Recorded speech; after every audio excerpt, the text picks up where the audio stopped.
First of all, Rita, congratulations for making Isuzu the best place to work for women. I'd say this because I know of the Women's Council in your organization. I don't know, what inspired you to start, Women's Council? That's a very nice initiative. Yes, so the Women Council was not actually a creation of myself. It was a creation of my company, Gichomo Motors, the company that I used to work for. In 2012, we got a female CEO, Mary Barra, who became the CEO and the chairperson of Gichomo Motors, and she thought it was time for women to congregate at our headquarters in Detroit to have a conversation around what place was best for us as women to work. She wanted us to bring our voice to the table, to have a conversation about our company and what we want to do to grow the company, because she realized there was so much value, her being a lady leading the organization, to have women's voice be heard. So we all went to Detroit. We didn't go with our titles. There was senior women, senior engineers, senior buyers, top leadership, but everybody went to the room without their badges. So we were all equal, and we started to have a conversation around our company, the role that women needed to play in the company, the voice of women, how do we lift women up?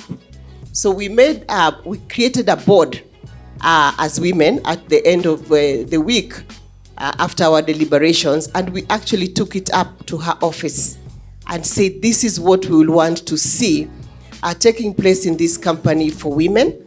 This is how us as women of the company are actually going to contribute. And one of the takeaway was, when you go to your home country, you then must form a women council. So we came, it was me and the chair of our women council, Lois. We had the framework, we had actually created the framework. What is it that we wanted to advocate for? We reached Nairobi and we formed the women council. And the patron, it had a budget, it had a chair, secretary, the entire works of our business. So we started to see what is it that we can do in Kenya. So we started to have the ladies get together. We had meetings. We called people to come and talk to us. We did a research internally to find out what do our male colleagues want us to do as women of the company. Where our strength, where our weaknesses. Mm-hmm. Yeah, they told us, and that became part of what we worked on. They said, look, you are always just quiet. You ladies, you don't talk. You don't, when you are debating something and we raise our voices, you keep quiet and let that idea go. So we realized there was an opportunity for us to speak up more. So we train ourselves, speak up more. We became aware of the women in the company. So, for instance, Dora, allow me to use your name. Dora will be making a very powerful discussion and contributing. Maybe my boss is in town and Dora is seated. I'm like, you are too powerful. The subject you're handling is so strong. I think it will be better if you stood up and really address your point. So I will do and she will get the point and to stand and have that conversation. So we became each other's keeper. So Dora did not feel shy. Rita is the CEO, she's telling me. No, she felt Rita is empowering me. And because of that, we saw more women becoming very useful to the company. I leaned on them when we were doing great things like transitioning from Gichomo Motors to Isuzu. I used the ladies in their function. I told them, look, we're going through change. How can you support the change in your department? And they became great ambassadors for change. So really it was great. And then we saw the movement was peaking, more organizations were forming their women councils. then we became also as a resource in terms of supporting other organizations to set up their women council. Yeah, so great work. It's a great initiative. I hope other organizations that are here are learning from that to start women council groups in their organizations. And I hope that all the women at Isuzu are also members. Yeah. 100%. 100%. Yeah. There's some that are here today. Hands up. Woohoo. Welcome. Welcome.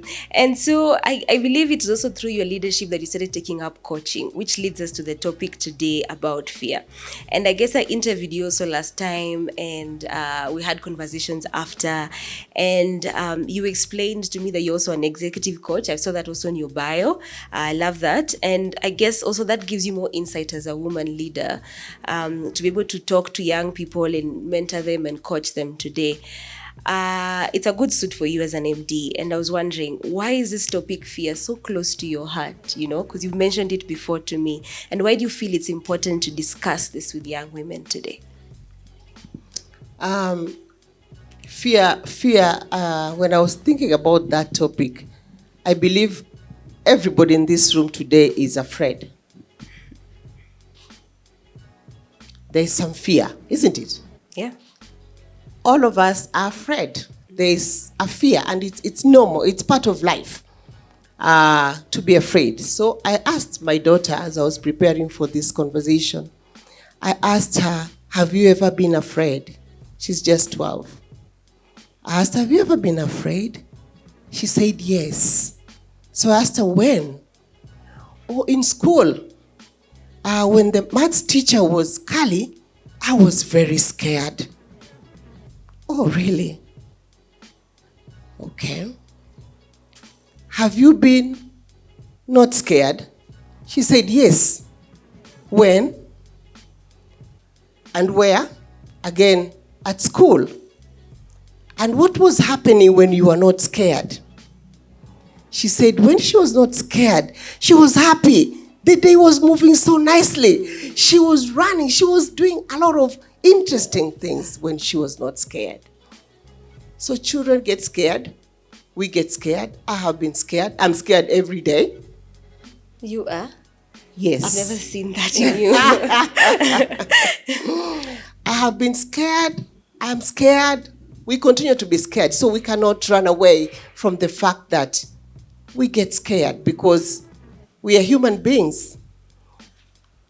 But for me, what is important is to identify, why am I scared? And to do something about it. So I can share a few examples when I was actually very scared. So one time, I had an opportunity to go to work in South Africa. So I left my young daughter, packed my bags. I went to set an export process. So I thought it was a simple job. After all, I'm a salesperson. I'll go and set up this process. So I reached there, and yes, I was to set up the process, but our company was also closing an office. And that office was being led by very senior people I respected. And my job was to transition that CEO, close the company, relocate the business to another site, and then those people were going to leave the company. I was very scared because it's something that I had not done before. But then I went back and said, okay, so I have this role to do. I have this fear. I knew the fear was transitioning and having to see someone as a result of that change could lose their job. And these are people I really respected. They were senior than myself. So what I did, I knew I needed to calm my nerve, right? Because the conversation needed to continue. And actually, this job would have made a difference because I was also working for a new boss. His view of me as an employee, as a potential leader, was going to also be determined by how well I handled this situation. Well, so I decided to jog. So I jog in the morning, very early in the morning. I would run. That's your way of relaxing. Relaxing. To calm my nerve. So I calm my nerve. And I knew that the work I was doing was very sensitive and it was going to affect other people. So I deployed my humanly skills in the way I handled and approached the topic. And actually, eventually, it was a win-win. Even though the individuals actually left the organization, they left feeling happy. So fear will always be part of our life. Identifying what causes the fear is very important so that we can then be able to overcome. What would be the worst case scenario? If you started a business and you failed, you'd have learned, right? Yeah. So let's not fear to start. Because when we start and we succeed, we become a bit more confident around, actually it can work next time. Our expectation, we fear because we are high achievers. We want to always succeed. That's human nature. We always want to succeed. So we don't want to risk. I've been a very successful CEO. I don't want to risk. So sometimes I might not be willing to take risks because I want to live in glory of my success. Yeah. Right? And it's good to be aware of that. Then you encourage and create an environment, a culture where other people can support and be creative so that the organization can continue to grow. Otherwise, you can stick to your glory and leave other opportunities out there which could be incorporated. In organizations, we create the culture that, okay, it's okay to fail. Just try. No one will be fired if they fail. Yeah. So again, creating an environment where people can try things, allow them to fail so that they can learn is very important, especially for leaders like myself. Okay. Procrastination can cause great fear. You want to try, you go back. You want to try, you go back. So again, overcoming that can help you, an individual, get to the next level. If we talk about fear today, I would give a whole story. We'll take the whole day about how I was even afraid to do this event in the first place. I thought about it. I've carried it with me over and over, and I'm thinking, should I not? Is it necessary? But look at how beautiful it has come. So what?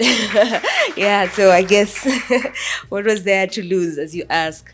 And I guess you're also answering almost part of the entire conversation, but we'll go through it and break it down one by one. There's this phenomenon called the leaking pipeline, especially that affects women in STEM, where women leak out of their careers in STEM to alternate career paths because there are so many fears and so many challenges they have to deal with. How can we stop ladies from dropping out, literally, because it's hard for them in these careers and they feel like there's no representation, or rather, they can't even see career growth? Yeah, again, it's back to fear, but also it's far. There's progress being made, but we are far from getting there, and partly it's culture. Our culture, our orientation. When we were growing up, we were cultured to believe that STEM-related subjects were for our brothers and not ours. And because of that, even at the start of school, then you drop out instead of really taking advantage of that opportunity. So even the parents, you just go and learn to be a nurse, or maybe learn to be a teacher, just do secretarial responsibility. Even in organizations today, it's still there. Majority of us women, we are in support roles. COVID has really shown us the gaps that do exist. So we have young girls, they're enrolled. COVID came, you saw the number of pregnancies, and a lot of those girls will drop out because, again, culture and the whole situation about opportunities for young girls. When you go to university, Someone talked about it here. You find a room. A friend was talking about this yesterday when we were at Strathmore Business School, that in her class of 150, there were only 10 women studying to be doctors. I believe now the numbers have improved significantly because of mentorship, organizations like mine going to encourage students who are pursuing STEM-related subjects to continue to be in school, to invite them to an organization, for instance, for internship and mentorship and all that. But in that class, you just are afraid again because there are only men in that class. So you find people switching. Like, no, this is not for me. Let me switch to pursue another subject and so on. Yeah. But then there's a question about what if that fear is towards also the leaders, towards their leaders. I guess also Women Today show, is also inspired by younger women being so afraid of their bosses and the women who are at the top. So I'm trying to see how to connect them and make the environment a bit relaxed between the women leaders and the younger women who are really trying to also be women leaders one day. So I guess what happens when that fear in the workplace is towards your leader? It might be a male leader, because that's highly likely, that if it's a male leader in STEM, but also there's women leaders, and most of the time, because of how their career has been, they've become such iron ladies and maybe sometimes not too approachable. But then what do women do, when they're really trying to approach their leaders and engage as well? That can really be a challenge. I see it in myself as a leader. I think in my early years of leadership, I was more connected to the employees. But as you grow higher, you find you get more connected to issues because you are handling a lot too much. So again, you lose the time that you use to connect. So that is very important for a leader like myself to be aware that you need to connect, to encourage, and to reach out, and to be able to share openly with the employees that actually you have the right to reach out. I remember it happened just recently. Sometimes as leaders, we assume that things are being done, and maybe people are getting afraid. So in my own organization, we had a meeting, and I reminded the team that your COVID has even shown us much more that your job, your family, yourself, and this organization are actually one. Okay, that's interesting. You cannot separate. They're just one. So your life, your family, everything is in this space. So do not be afraid that you must go and take your kid to school, or you have a special event, or you have a situation that needs your time. So the culture and the leadership tone at the top can help to reduce fear. Even the way we talk to our employees, can create a lot of fear. So again, leaders being aware that what comes out of their mouth could actually create fear, even though you're promoting a culture of it's okay, but again, double speak, so to speak, can create a lot of fear. So how is that culture? How is the culture of that organization? How are we opening up? Mm-hmm. And that being aware is very important, because then you can be able to behave in a manner that promotes openness, promote having a discussion with the employees, promote an environment where they can just be, mm-hmm. right? Yeah. So it's very important then to also encourage, even in STEM related type of situation, for employees to speak up. Mm-hmm. Yeah, to speak up. Speak up. Yeah. So I guess in the Q&A session, I'll hear a lot from all of you at the audience because we've been encouraged to speak up. And then there's this phenomenon where women, I don't know whether you felt this before, you feel like you carry the entire population, the burden of all the women, that if you do something in the workplace, everybody will say, yeah, that's just women do that. Or you're afraid of making so many mistakes because you're afraid that women will be bashed for being, clumsy. I don't know, the mistakes here and there. Have you ever experienced that, or that doesn't really happen? Again, because of the biases associated with women, women tend to want to do extra, right? For you to rise, you have to do, they say you have to do twice. Yeah. For you to be recognized, you have to do double what your male colleague do. But also, women, we have an official role, what we do, but we have a social role as well. We are caregiver, we nurture.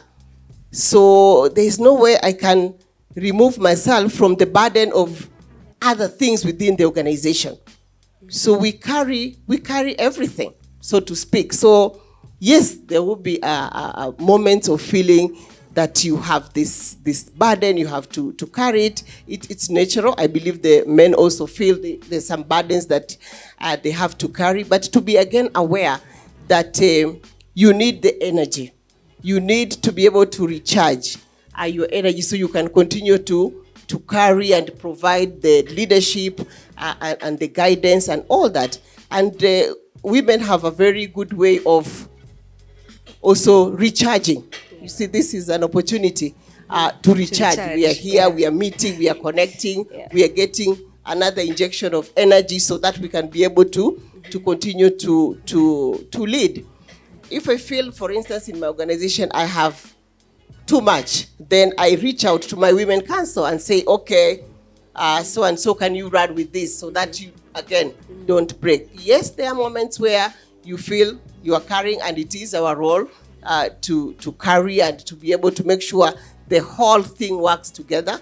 But there are ways of also women can actually ventilate and reduce the pressure, so to speak. Yeah. Okay.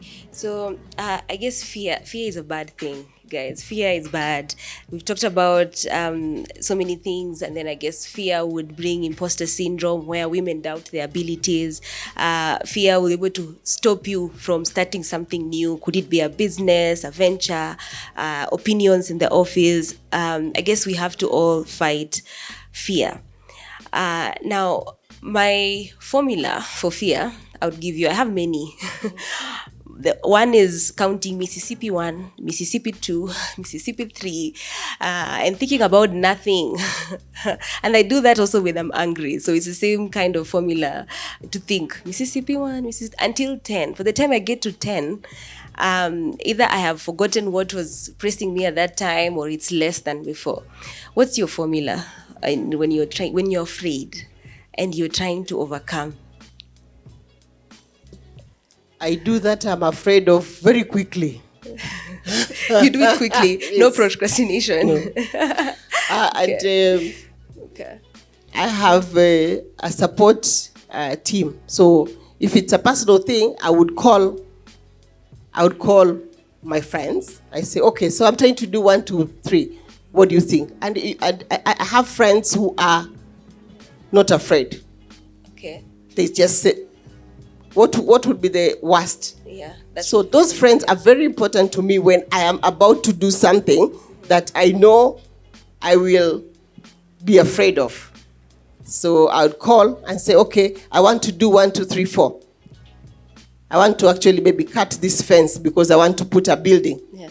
In the evening, I'll find that friend of mine has already called the guys that need to help me do it, and it's done. Okay.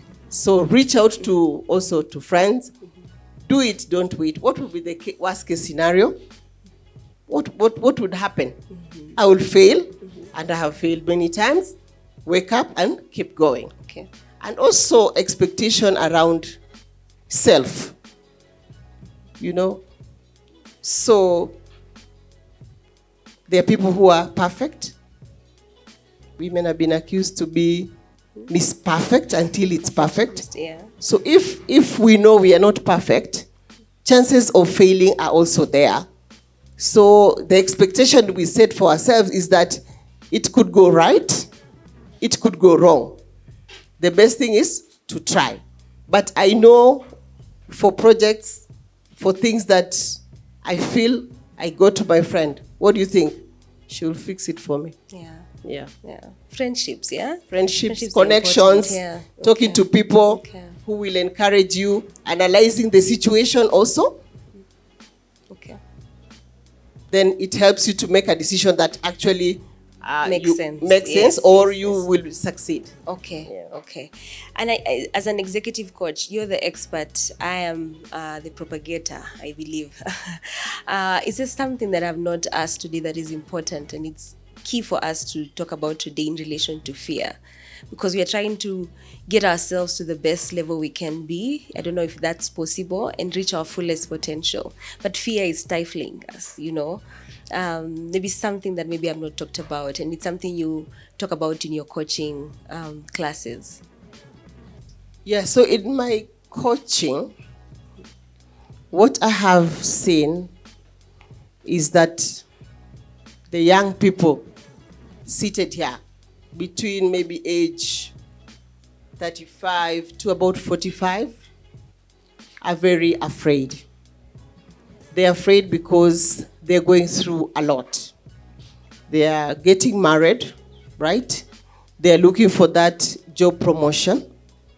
They are looking to buy a house, right? They are taking care of parents who are already needing medical care, so they are caregivers. Mm-hmm. So they are very, very afraid. In fact, in one of my coaching sessions, someone told me, when the clock, the alarm, when the alarm bell rings at 5 a.m., he gets scared. You know, his heart jumps. Oh my God. That's the way to start a day. Yes. So I ask why. He say it is because of the burden that I carry. And it's in that age group. So many things are happening. So my encouragement would be then, do not be afraid, but do something about the fear. So we convert that conversation. If it is that mortgage, can you imagine the day when it is paid? Yeah. How will that be? experience be? Yeah. So they see it to be a great experience. So, okay, so then why don't we plan around all these fear points so that we can convert them into joy at another point? Because, again, if you have a mortgage, of course you'll be afraid. Will I keep this job until I'm able to pay the mortgage? But you can do something about the fear by doing positive action. Okay. So all moments of fear are actually moments of great opportunity. Every fear, that's what I'm saying. If you're afraid, that which you are afraid of, do it quickly. Mm-hmm. Do it quickly, because it can be a great opportunity for you to really convert that fear into results that you'll be happy with. And the more those results come, the less the fear. So if you've paid your mortgage, your family is secure, it's safe, right? Yeah. So that fear disappears. But a new fear crops up for another it's a project. Journey. It's a journey. So okay. It's a journey of many fears. Mm-hmm. But do not be afraid. Okay. That's nice. That's interesting. And I was going to ask you, among the questions is women fear having it all, They feel like if they choose to be mothers, then the career will be challenged. If they're career women, then this other side, will have a problem, Would you say it's possible for women to have it all? Yeah, it's possible for women to have it all. Okay, that's yes. nice. Women have it all, don't we? I don't know why you're not clapping.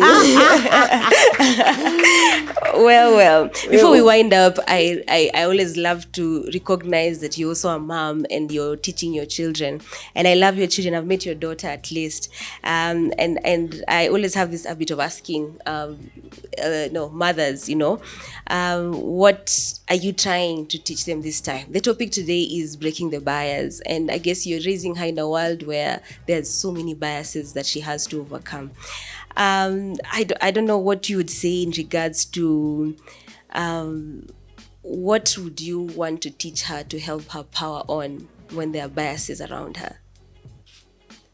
Maybe just one thing. I know there are many and it's a lifetime of lessons, but just one.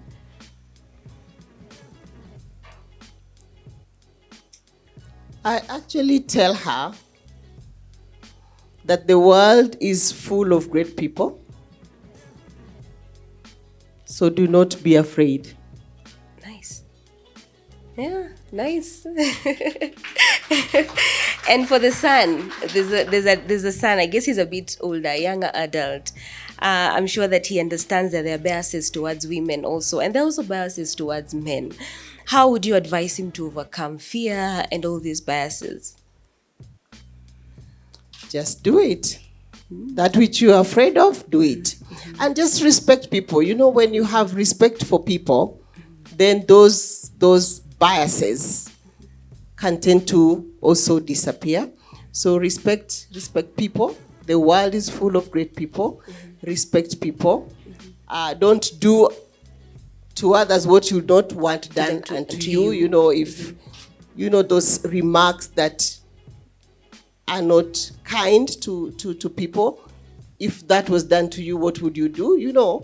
And be happy with. Be yourself. Just be happy with yourself. You don't have to be anybody else. Just be you. Perfect. So before we wind up, I want to leave space for Q&As. Yeah, if you have questions for Rita, she's here today. Wow, there's already a hand up there. 2, 3. Oh wow, this is good. So I resonate with this subject a lot because fear has held me back in my career. And this is the year I decided to go for everything with everything I have. Wow. Undoubtedly. And my question is, one of the things I realized as a gap in myself is intentional networking, right? It's a key thing to be able to put yourself out there and grow in the career that we want and also in the life that we want. So I wanted to know maybe what advice would you give in terms of those steps, like being very intentional when it comes to networking? Would you like to answer that first before the next? Or you want to hear them all? Great networker is Eva there. I think the first thing is to have a conversation with yourself and align and agree with yourself the things that are important to you and the things that you can define as your passions, okay? So, Eva, one of the things I care absolutely for is the space of women's economic empowerment. Youth empowerment. Just thinking through my personal life, the journey of getting through school, how tough it was, needing just a hand to hold, where do I find school fees, who could open up opportunities for my gifts, my academic gifting, into a newer space. That didn't present. But here was an opportunity with Zawadi Africa Education Fund, looking for an advocate to create a more enabling program for young women who are economically disadvantaged, but they had leadership, which I cared for, and they had a desire to invest in academic excellence. And I put my hand up. So before I knew it, this is 2006, 2007, I found myself serving on the board of the Zawadi Africa Education Fund together with Dr. Susan Boyer and an amazing team of like-minded and the trajectory. So today, it is easier because of your virtual world and the opportunities to engage at that level. The special needs was my reality when I was presented with a world I hadn't understood before, and I looked around, and there was nothing. This is 1996, 7, 8. Nobody knew anything about it, apparently, but there was no forum, there was just no channel of expression. So what did I do? This is perhaps the entrepreneurial thing, and you'll hear the consistency, is that I looked for like-minded 1, 2, 3, 4 parents, and before we knew it, we set up the Cerebral Palsy Society of Kenya. Okay, and many things happened that way. So let's get back to the intentionality. If in that trajectory of 20 years, you probably said to me, oh, Eva, let's go, there's an event, or there's a community looking to speak to us about getting into political leadership. Now I go back to what are my areas of passion, no match. So I'll pass that because it's not really gonna leverage the thing that is my aspiration, the thing that is my desire to do, okay? And when you then now are at CABO, the Kenya Association of Women Business Owners, that then now becomes a member of KEPSA, which is then the apex body for private sector, you are looking for people within there that are aligned to the things that you have called core. But because you're an entrepreneur, you say you're an entrepreneur, you also want to see who could become one that can help my business grow and my business excel. So it's really being very structured in the way that you will engage, looking for personal mentors and coaches who will do these 3 things. New Year's is a great time to keep refining. And 20 years ago is not quite how I think today, but I have kept consistently in those 3 spaces. So it's always about, how is it going to help me grow? I'm going to say yes to it. Is it a speaking opportunity that leverages my passions? I'll say yes to it. Is it a meeting like this that agrees with my truth? Then I will say yes to it. Is it a mentorship opportunity, and this comes after a while when you now have gone through some years where someone can say, come mentor me. It wasn't always that way. Once upon a time I was 25, and I know now I'm 28. Don't worry about the 3 years there. Something happened. But you get it, eh? There was a time I was looking up to mentors, and they were there. And now, by God's grace, you have to pay it forward, okay? So just saying, I will be here. I'm going to be a dependable person when I am in this space so that I can make a difference, and so they can ask me to put my hand up. I'll be reliable. I will be articulate. I will be committed to this. I will protect character so that they can know when you give her this opportunity and responsibility, it's not in doubt. Okay? So courage. Be courageous about just being true to yourself. Then find the capability that makes you better and better and better in these 3 or 4 things that you will identify. And then be committed to those things. So if you are a member of CABO, show up. And if you have a mission that's been spelled out, live the mission. And then work on just saying, my character, I will be known for ABCD, and I will never be known for this other thing. And then the right lens for compassion that, we need one another. We want to come and support Christina, so let's show up. So I don't know whether that sort of speaks into your question, but you have assets beyond. I didn't have Facebook 20 years ago when I was struggling through how am I setting up my business and etc. The assets today that you all have today, Rita and I didn't have them. Rita didn't have LinkedIn when she was growing her career. Okay, so sweat your LinkedIn today and just apply courage in asking, you're a match that can add value to my situation. So I'm hoping that deposits something. Thank you very much for your kind attention. So be ready, I'll pick you to answer the questions. My name is Margaret Muthura. I am the responsible business executive at UAP Old Mutual Group, which means I head UAP Old Mutual Foundation.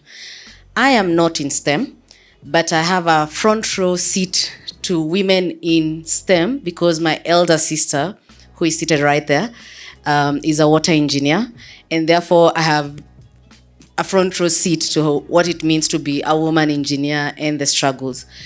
And so my question is stemming from that, because also in my day job, we are supporting young people in the automotive sector. Unfortunately, it has been an uphill task to get women to sign up. In one of the counties, we have 30 students, only 4 are ladies. And we have to constantly, find people to encourage them without looking biased. And so my question is how, and I believe I'll get that from all these brilliant minds here also in STEM, how do we encourage young people, ladies, to drop the fear and take these courses, which I did not take, the hard STEM courses such as automotive and mechanical training. And Rita, I believe that's your area of expertise. I would appreciate guidance on that. And secondly, you spoke about trying and failing and what's the worst that could happen. I find at work I struggle with losing credibility. So I don't take on a task unless I'm 100% sure that I'll excel at it, which means, as you said, procrastinating tasks. And it can put a lady in a disadvantaged situation at work. How do you balance losing credibility and trying again? Thank you. So on the STEM side, for young people, again, we go back to culture and they change our biases and attitudes around STEM-related subjects. So we have to start from the home front, from our children, encouraging them to go for STEM-related subjects as parents. It's very important to start at that point. And then when they do go to school, we need to reach out early to partner with schools to ensure that we continue to encourage and to support the uptake of STEM-related subjects. It's a big issue, it's a real issue, and the world cannot survive without STEM. It's impossible. So it's possible that we can actually change that trajectory through our interventions. For instance, we mentor. We have a group of men, a group of women in our organization that go to schools to encourage the uptake of STEM.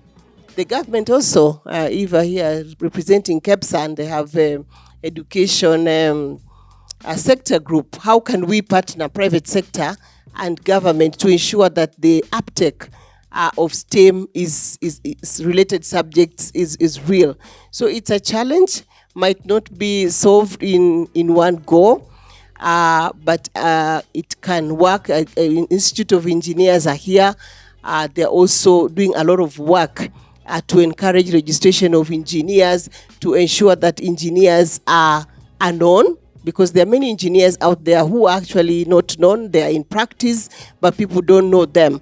And I can see the Institute of Engineers is also leveraging. So it's a multiple effort from multiple points, from culture, from home, school, engaging with school, from private businesses like ourselves that have got a lot of engineering capability, creating the forum for young people to come and be mentored, those trips that young people, schools used to make. Unfortunately, COVID came, but again, opening our factories to young people to come for field visits so we can be able to explain, they can be able to meet engineers who can excite them around the whole subject of engineering or STEM related, touch and feel. When we have these kids coming, they touch the vehicle, they see the people, they go home very motivated and wanting to advance. The ones that we have mentored have produced real engineers, because during a school break, part of the incentive is that if you pass your engineering subject, you go to Isuzu, East Africa, to meet and to be in the factory, to enjoy it. So people really work hard, and we're seeing a lot of results as a result of these engagements with the young people. So yes, it's lots of work has to be put in place. Fear, procrastination, credibility. Again, as I said, what would be the worst case? Okay, you lose your credibility. But I would want to believe, as leaders in organizations, is we create an opportunity for people to try things. So if we lost some money because we were trying to invest in a project and it didn't go well, I would not fire the project owners. I'll just ask them, what have we learned? How could we do it better? If we were to do it all over again, how would it look like? Credibility is very important. So again, if you have a task that you want to really succeed because it could be a career derailer if you failed, then it's important to reach out. To reach out to colleagues, experts in the project that you're trying to do, engage them. When I have difficult projects that are likely to fail, I convert the team into a group. Every Monday morning, let's stand together and let's review the progress. How is it? What could go wrong? And all that. In the same way, you can form yourself into a group, colleagues. Check this out for me. I'm trying to do this. How would it look like? What can you add?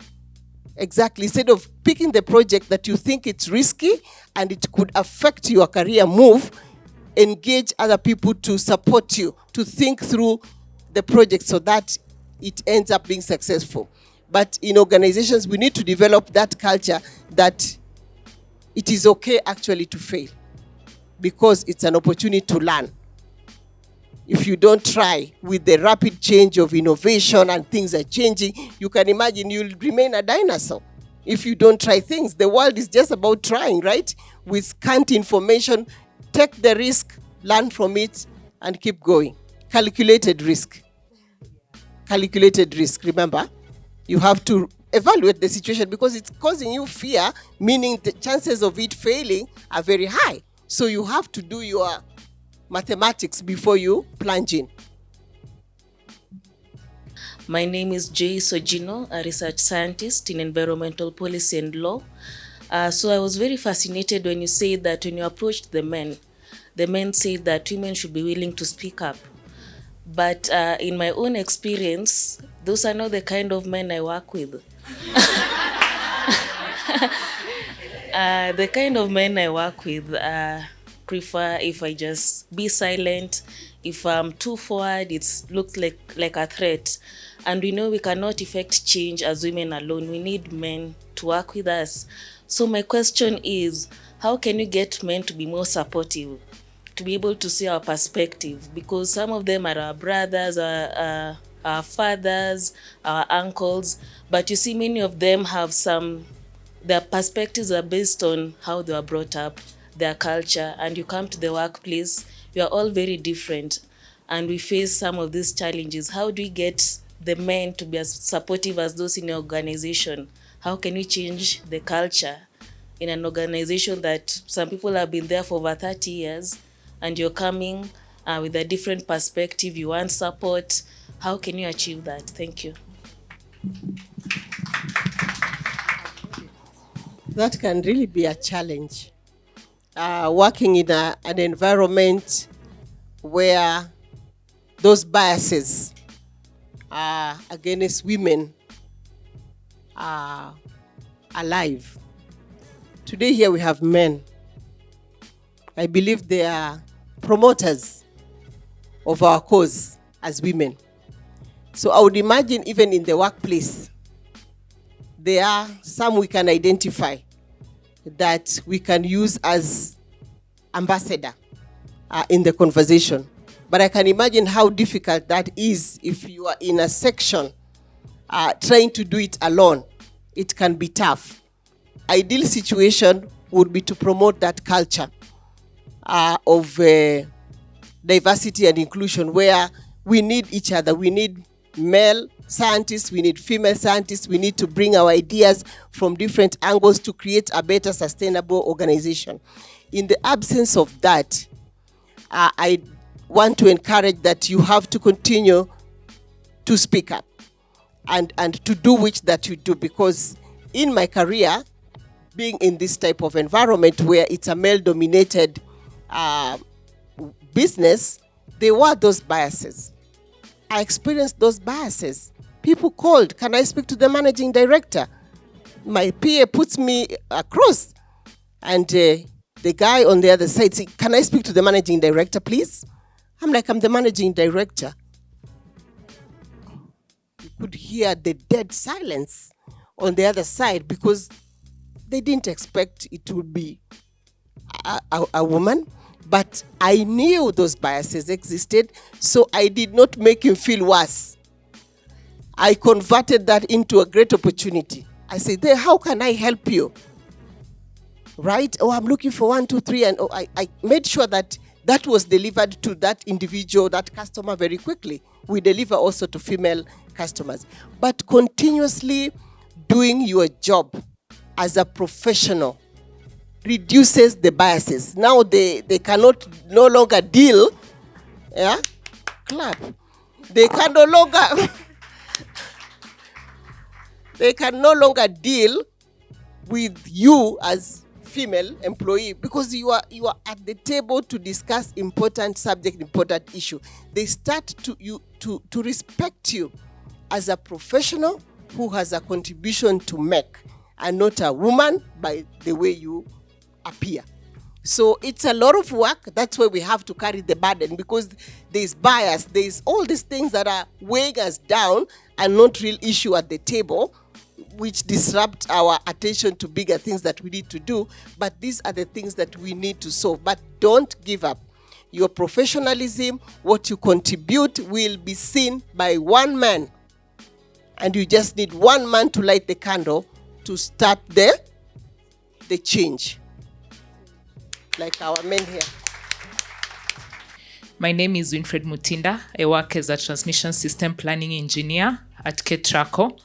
And I really admire your journey as a leader. And my question is, you've spoken about how you've led Isuzu to a greater height. You lead at home, and you also lead in other areas of your influence. How do you lead yourself? Like, how do you hold yourself accountable? What values really drive you, like the topmost 3 values? And how do you, enhance your personal growth? Thank you so much. So enhancing personal growth.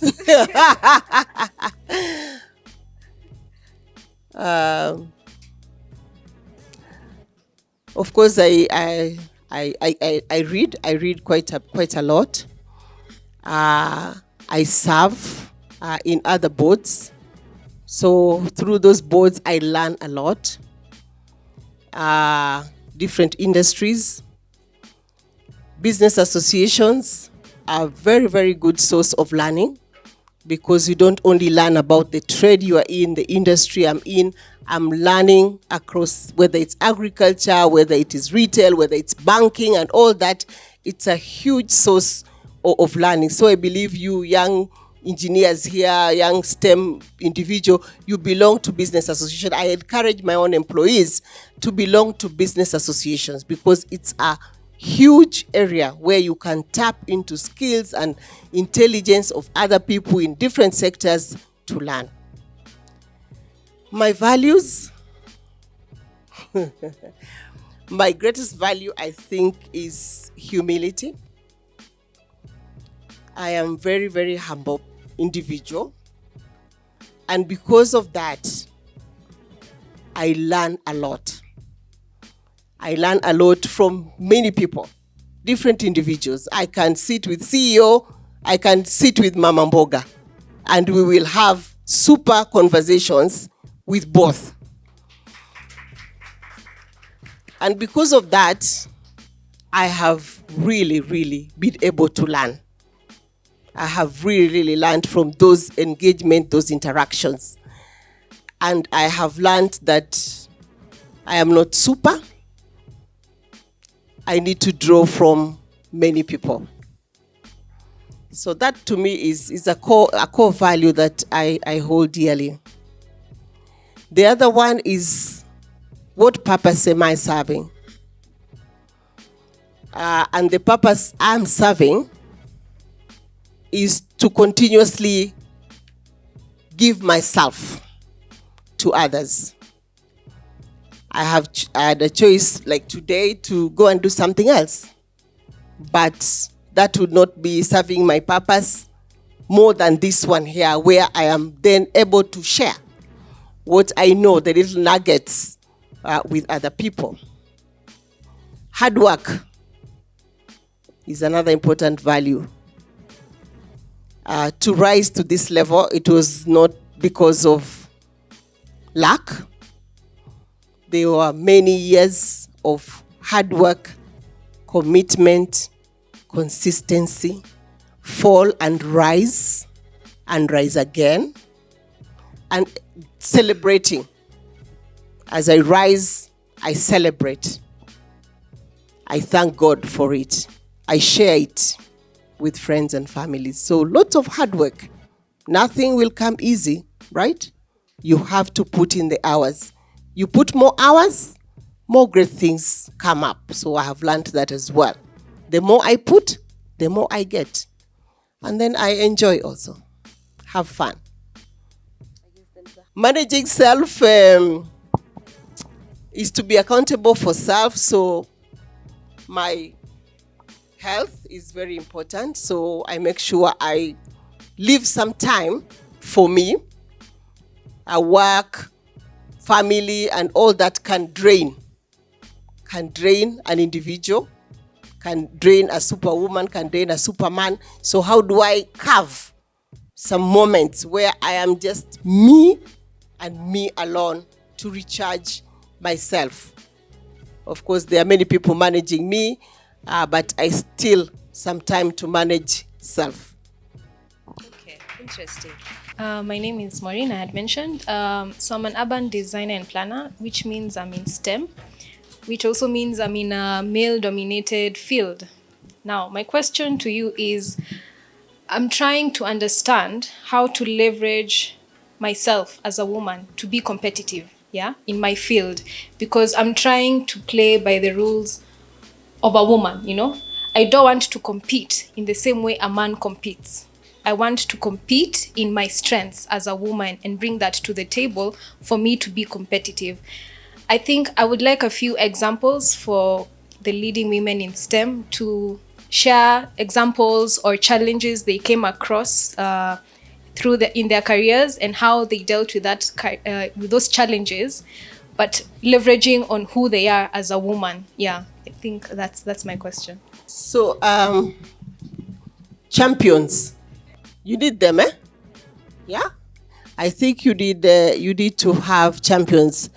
I'll give Joanne the opportunity. You need to leverage those champions because there is so far you can go as a technical expert in your field. And it goes for both men and women because it's career progression. You're looking to move from one level to another. You're doing a fantastic job, great job. You are a lady. There is a lot of great ideas you're bringing to the table that can bring some growth in your organization. But you cannot remain there. To get to the next level, to rise to senior level, you need people. So you are great. You have proved yourself to do your job to the best of your ability. You think you're ready to grow. You need someone, especially if you're working in a large organization where it's not easy for me to pick you up and say, okay, I gave her the project. She's great. She's doing this. She thinks big. She needs to grow to management or to another position. You need somebody to hold your hand who is a credible leader, who you have proved to that you can deliver consistently, to talk about you so that you can then be able to rise and to coach you, to guide you and all that, so you can rise. So to get to the next level, if you are in a large organization, it might not be easy for you to be picked, or maybe your boss is not promoting you that much. He should. But can someone else do that? So look at your environment. Who else can talk about you to grow to the next level? Not talk about you because you are a woman. Talk about what you do, what you can contribute. Joanne, please add some nuggets to these young people. I'll just emphasize on one point and maybe just tell you, when it comes to somebody who is in your team, in any organization you work, you get opportunities where they're looking for a volunteer on some of these difficult projects. So for example, you're working at Isuzu and Rita has decided that she wants a cleanup campaign of the grease or something. It's not very glamorous. That's your opportunity to get close to Rita. If Rita has never seen you, has never heard your voice, you're not on the trajectory for her eye to be on you. Okay? So put yourself in places where you will be noticed. And it doesn't always have to be where you want to be. Okay? Be very conscious that it doesn't have to be where you want to be. The second thing is, when she talks about somebody who's talking about you, who are the people who surround Rita? And who are the people she listens to? When they're discussing on the table that, oh no, you know what? We need to promote some ladies. I'm thinking we should do a program and send some people to New York. Who is the person who say, oh, we must include ladies? You know, there's that young girl there. Who is that person? And when they say that young girl there, will it be your name or my name? How do you make sure it's your name? That's your homework. It's not anybody else's work. So it's not lazy work. I like to use this phrase, kimbelembele huenda mbele. Okay? Kimbelembele huenda mbele. You see, Eva was called to speak, isn't it? Eva is my tag team. So what did she do? She tells Rita, oh, tell Joanne to speak. Did you see that? Okay, why? She's my tag team. So if it was me who was called, I would also say, hey. Do you see? Why? You must have a team, like your campaign team. Nobody wins an election on their own. Okay? So you must have a team that when they need you, you turn up for them, you build them up. When you need them, they turn up for you, they build you up. Even on social media. See, that's what you guys do, influencers. I tag you, I see, what is that word? Replay, whatever, those ones. Those ones, I don't need to know too much. Huh? Those ones, you do for each other. It's the same thing in real life, and especially in your career. So when that person goes and they've been called to the table, and Rita is saying, yes, I'm sending 3 people to New York, We've identified 2, we're still struggling with the third person. You're the person who will say, oh, don't you know Eva? You get? And suddenly, Eva is in the equation. She's on the shopping list. Okay? Now, you asked a very important question in terms of how do you win as a woman? I want to tell you, I am a business leader who happens to be a woman. I am not a woman who happens to be a business leader. Okay? Be very conscious of that bias, because you might be the one propagating it for yourself and in yourself. You did not get the job you got because you were a woman. You got the job because of your competence. You're in the job because you're capable, you're excellent, you're a visionary, you've got what it takes. Never ever put gender ahead of that. You are that who happens to be a woman. And being a woman, in my experience, has proved to be a great asset, because I can use soft power when it suits me, and I can go gung-ho when it suits me. Men don't have that privilege. Men have only one tool. I have 2. So take advantage of the two tools. And I can tell you, when you look at Rita, you can see she uses both. Today, she's using soft, isn't it? I can guarantee you the people at Isuzu can tell you stories of how hard she can go, isn't it? So always remember you have those 2 options. Play them to what suits the occasion. And be very conscious at all times, what hat am I wearing? Am I here as a mother? Am I here as a woman? Am I here as an engineer? Am I here as a technical expert in whatever it is you're a technical expert? Don't mix them up. So when it's time for technical expertise, that's not the time you start telling people, oh, you know, my baby cried the whole night. Excuse me. Okay? Be very conscious of what hat you're wearing at any time. I'm going to end with a very simple thing. How you position yourself takes you to the next level. I have seen a lot of interviews of business leaders. And anytime I'm called by a media house, they want to interview me, they sometimes tell me, oh, we want to come and see you in your home, you know, cooking for the family, da-da-da-da-da, you know those ones. You know what I tell them? Oh, really? That's wonderful. Okay, can you send me the last 4 articles you had where you have Vimal Shah, you know, where you have Noshad Merali, you know, where you've got, you know, James Mwangi perhaps, you know, Joshua Igara, you know, doing the same things you're asking me. The day you show me those, then you can see me in that role. You know why? You get what I'm saying? That is bias. And I'm not going to encourage bias. So I want to be that person that young girl who is feeling fear sees and says, oh, it can be done. Not that girl who sees me and says, oh, so I still have to stay in the kitchen. You get? So sometimes it's a bit harsh because, of course, I am both those persons. But I think it's so important that we position ourselves as a role models for the places where role models are lacking, not where there's an abundance. Thank you very much.